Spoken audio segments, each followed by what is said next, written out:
Hello students, in this video we continue with the fifth chapter, Principles of Inheritance and Variations. Now the topic you study is about the inheritance of two genes. So to study the inheritance of two genes, Mendel conducted tests or experiments with two traits or two characters, and after his study then he brought out the law of independent assortment. This law states that the factors for different pairs of contrasting characters in a hybrid distributed independently during the gamete formation. So this second law of Mendel, that is the law of independent assortment, can be explained by a dihybrid cross.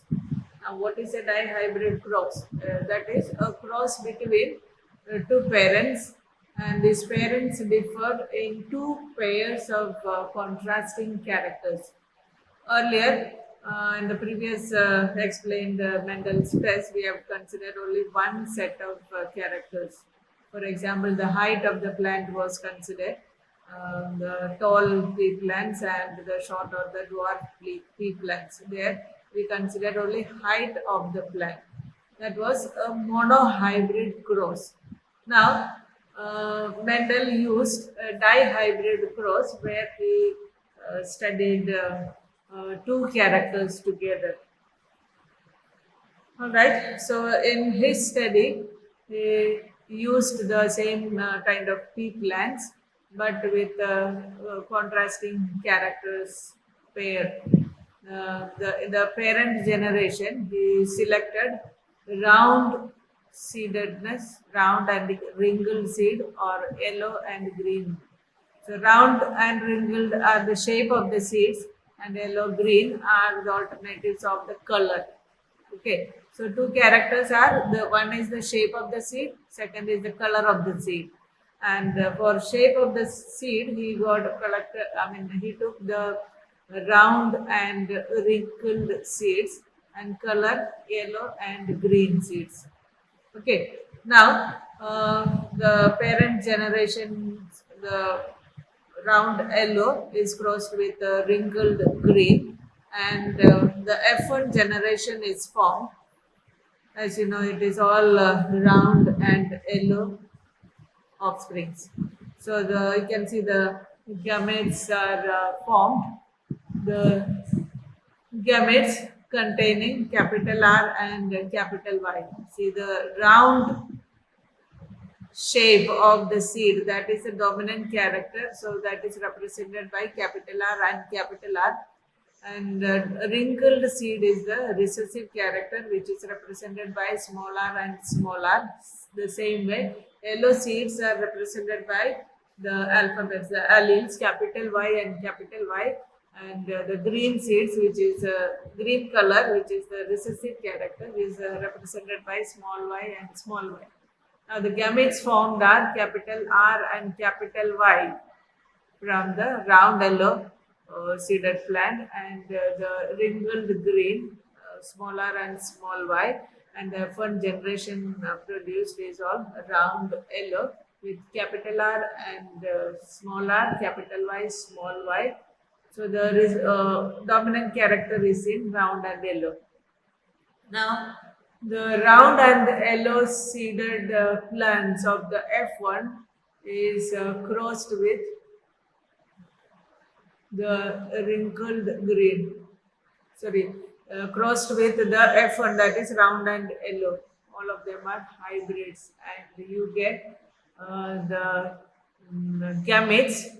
The male and the female gametes are shown, sperm and eggs, on both the sides of the checkerboard or the Punnett square. The F2 generation is with 16 combinations, for different types of gametes, for different types of eggs, as well as pollen grains are formed. So 16 combinations are produced. You can make the Punnett square according to the male and female gametes and their combinations. All right. So there you can see the round and yellow seeds. You can count and see how many of them are there. 9 of them are round and yellow seeded plants. 3 of them are round and green colored, and 3 of them are wrinkled and yellow, and there is only one of wrinkled green. All right. And the parental combination, the parental characters or the traits were round and yellow, that was the dominant character, and wrinkled and green was the recessive character. Now after this cross in the F2 generation, you can see two different combinations also developed: round and green, which was not there in the parental form, and wrinkled and yellow was also not there. Now they are formed in the ratio of 3 and 3. Okay, so you have the phenotypic ratio according to the expression of it. You can have the ratio 9 is to 3 is to 3 is to 1. Round yellow is 9, round green.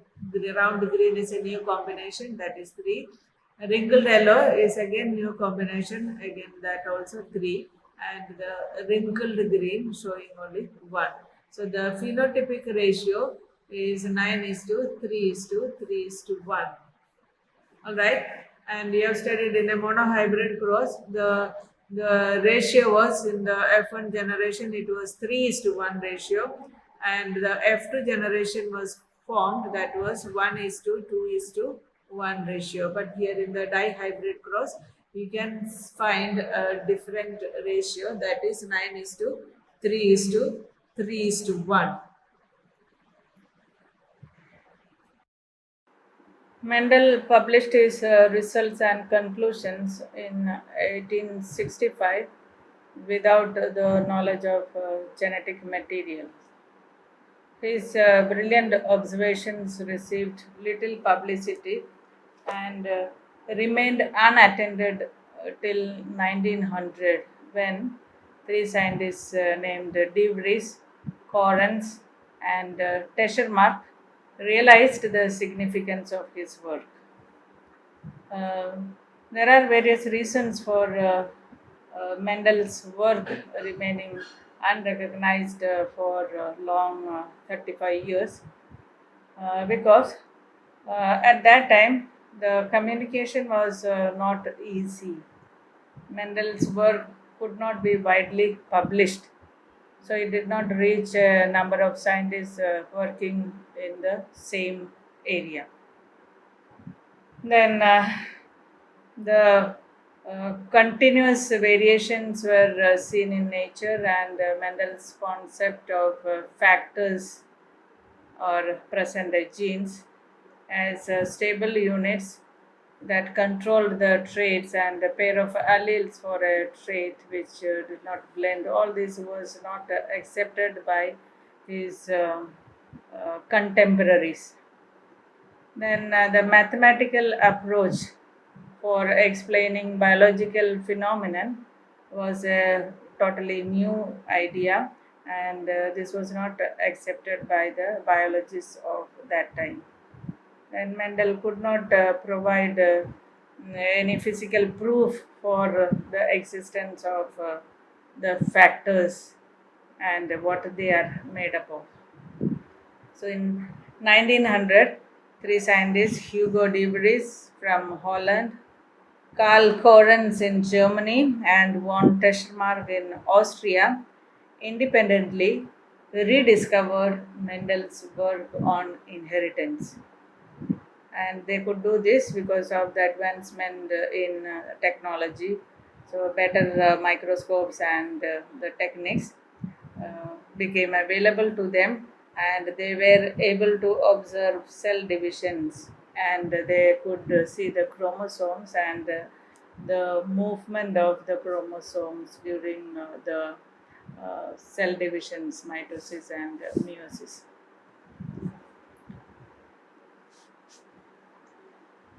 Then Walter S. Sutton, along with Boveri, Theodore Boveri, studied that the behavior of chromosomes, and they found it was parallel to the behavior of genes.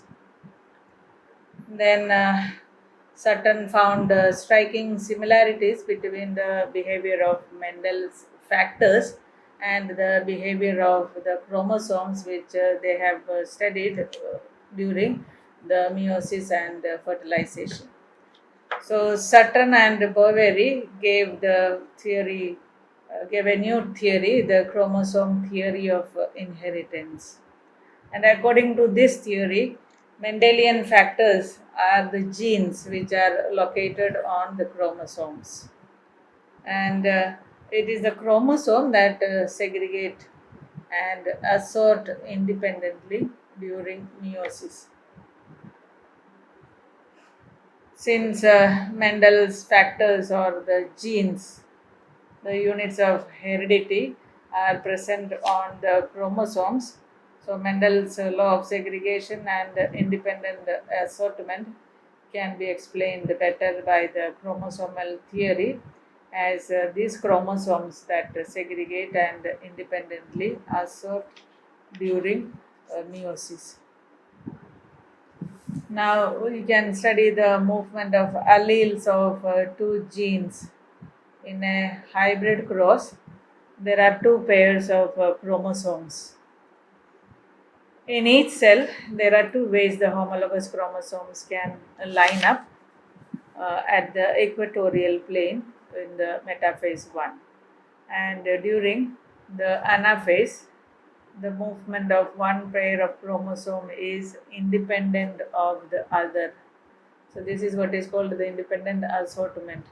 And according to their alignment in the first metaphase and then the movement in the first anaphase, each cell gives rise to two kinds of gametes after meiosis.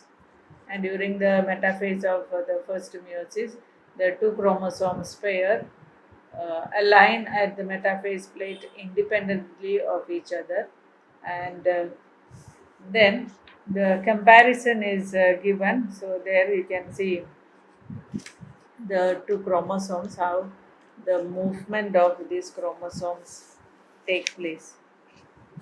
So the possibilities one and the second possibility is also shown, where you can see the um, orange colored chromosome and the green colored ones are going together in the gametes in the first possibility. They are the same.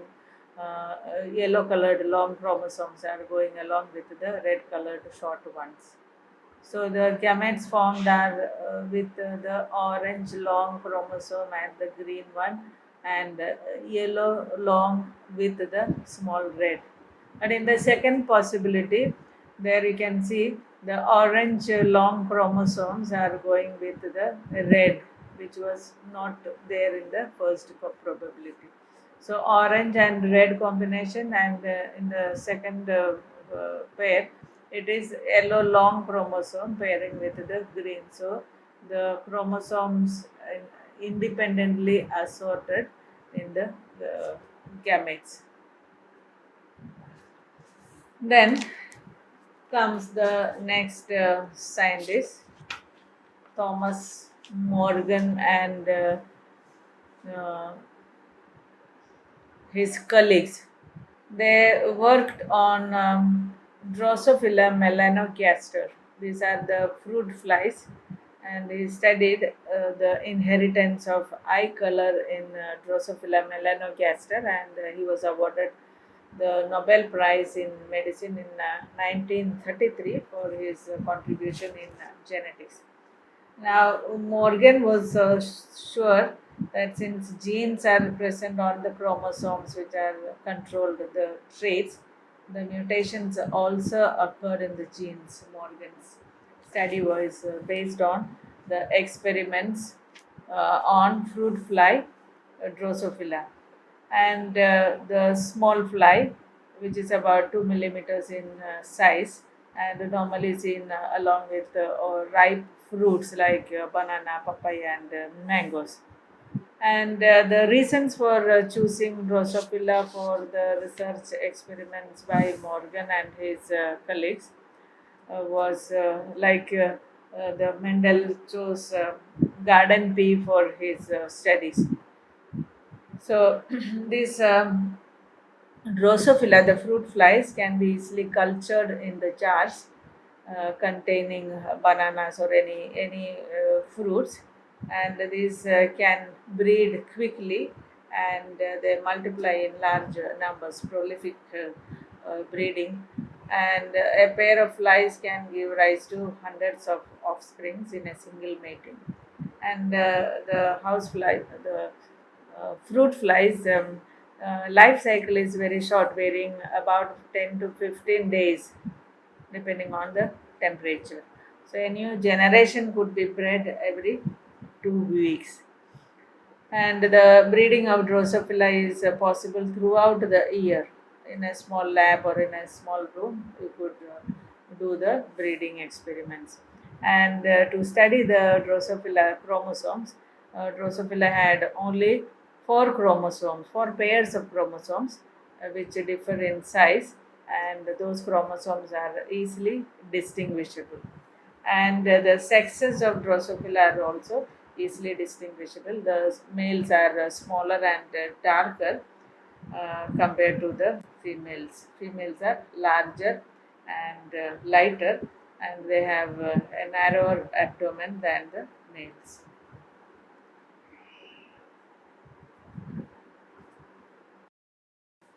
Morgan carried out a number of dihybrid processes in Drosophila to study the genes. He hybridized yellow bodied and white eyed females with brown bodied and red eyed males, and studied their F1 progeny. And he studied that the two genes did not separate independently, and the F2 generation deviated from the Mendelian ratio of 9 is to 3 is to 3 is to 1.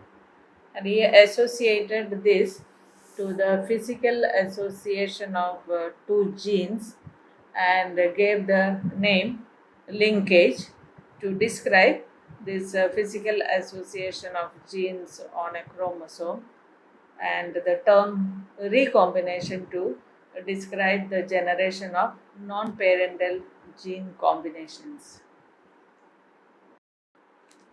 A single chromosome carries a large number of genes. All the genes located on the same chromosome are said to be linked genes. They stay together during inheritance without any separation due to their being present on the same chromosome. And when the genes are tightly linked and they are present very close together, uh, they result in very low percentage of recombinations. So such condition, only the parental or non-crossover types of gametes are formed, which is called as complete linkage, where the genes are tightly linked and present very close together. And when the genes are loosely linked or present far apart on the same chromosome, it is incomplete linkage. They result in higher percentage of recombinations. Morgan and his group also found that even when genes were grouped on the same chromosome, some genes were very tightly linked, and while others were loosely linked. He found that the genes white and yellow were tightly linked and showed only 1.3% recombination, while white and miniature wing showed 37.2% recombination.